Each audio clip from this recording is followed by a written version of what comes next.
Good evening, Southwest New Brunswick. This is CHCO-TV NewsBreak 26. I'm Vicki Hogarth. Here's what's happening in our part of the world.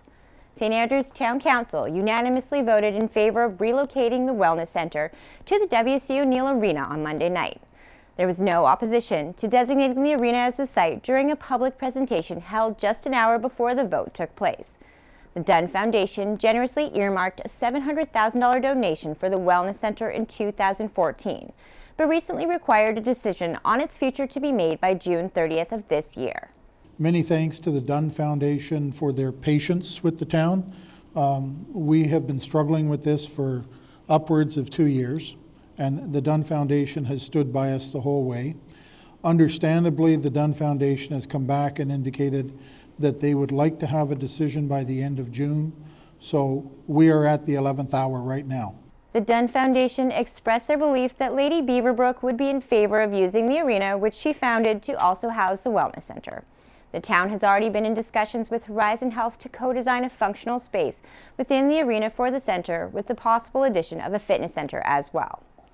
Karen Ludwig supporters came out for the reigning Liberal MP's nomination celebration for the 2019 federal election. The event took place on Saturday afternoon at the Atlantic Salmon Federation in Shamcook. I'm really proud of, because that's what I believe that Canadians expect of their politicians. People that, regardless of party, will actually work together for the common good. And there are more people than you realize that doing that. Thank you. Ludwig has been representing New Brunswick Southwest as a Member of Parliament since being elected in the 2015 federal election. The second annual Pride Showcase kicked off at Sunbury Shores Arts and Nature Centre on Friday.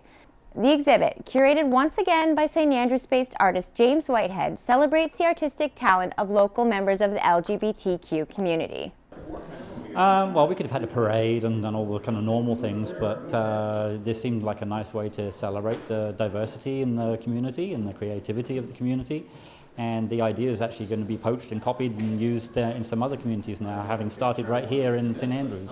Many of the artworks on exhibit sold on opening night, but are still on display for the duration of the Pride Showcase, which ends on June 22nd.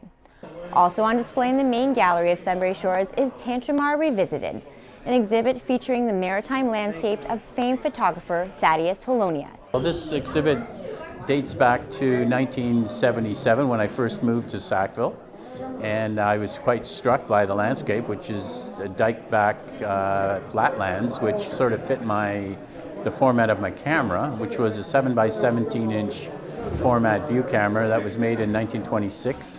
And so it was using a large format negative, and the detail is extraordinary, as you can see.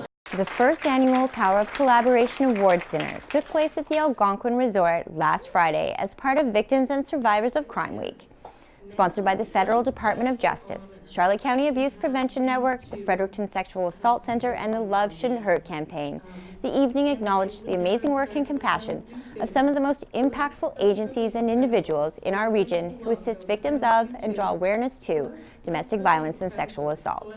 And, you know, a thank you, a recognition is so important. It doesn't have to be a dinner and an award, but it kind of speaks to the fact that, you know, you should give that little extra. You should kind of pay homage to the people who really are coming back day in and day out to try to make things better for all of us.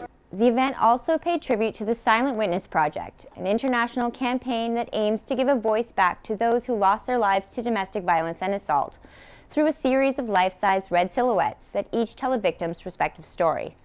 The Silent Witness Project began in the United States and was first introduced to Canada in Charlotte County.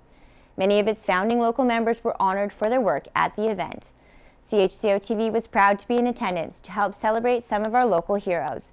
It was a privilege to have the opportunity to simply say thank you. That's all the news I have for you. For more stories and online exclusives, follow us on Facebook at CHCO.TV. A news and public affairs production of CHCO-TV, New Brunswick's only source for independent community television.